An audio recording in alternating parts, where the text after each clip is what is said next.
Okay, so let's get started. The first thing we are going to do is set up a WordPress website. We are going to be setting this website that you see highlighted on my screen, mbaindigitalmarketing.com. This is a domain I have booked, and we are going to build this website throughout this course, and we'll be doing everything related to this website so you can follow along and see how you start a new online business and how you build it up and how you start promoting it. When you book a domain, is the name you have booked. But for somebody to access this website, it needs to be hosted on a web server. You need to put it on a web server that is connected to internet so people can access it. The computers operate using IP address. Humans operate using the name of the website, like mbaindigitalmarketing.com.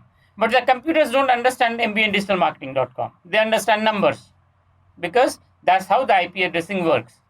So we have a system in place called domain name system that maps the domain name to the IP address.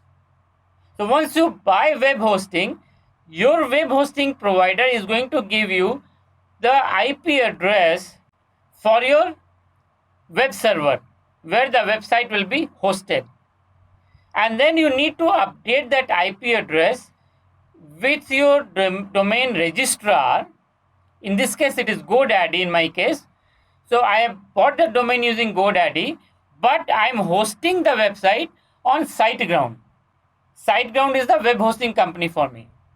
So SiteGround provides me the IP address of my web server, which I go and update in GoDaddy so that the domain name mapping and IP address mapping happens. Then if somebody tries to access the domain name, they'll be able to access my website.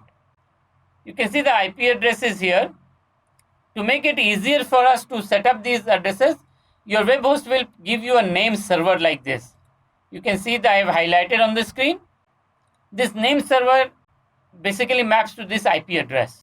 So what I do is I take this name server from my hosting company, go to GoDaddy and go into the DNS record for my domain, in this case mbaindigitalmarketing.com, and you can see the name servers are listed here. I click on change and then I can update my domain names or IP address here.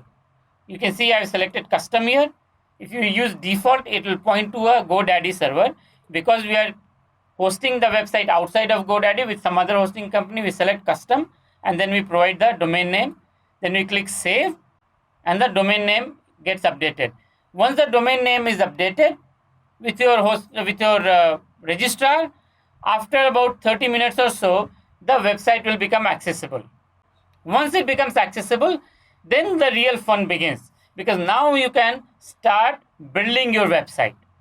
Then you log into your web hosting company, go into your account and go to cPanel.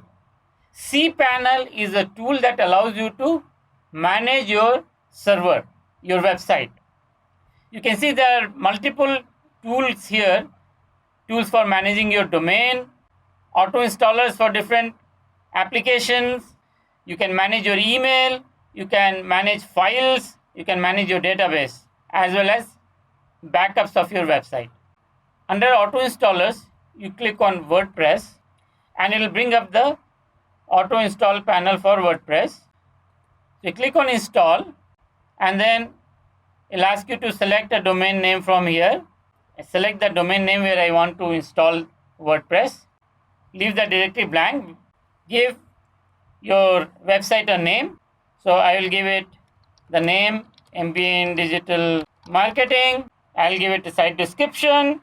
The one thing you need to take note of is the admin name and the password. You'll set an admin email ID, then you click install and your website will get WordPress. And now let's go to the website and you can see the site is all set up. Default content and everything is there.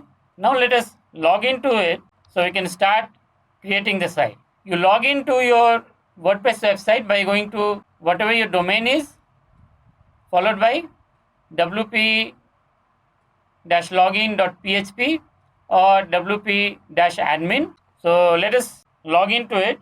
So once you log in, you'll see what we call the WordPress admin dashboard. This is where you manage your WordPress website.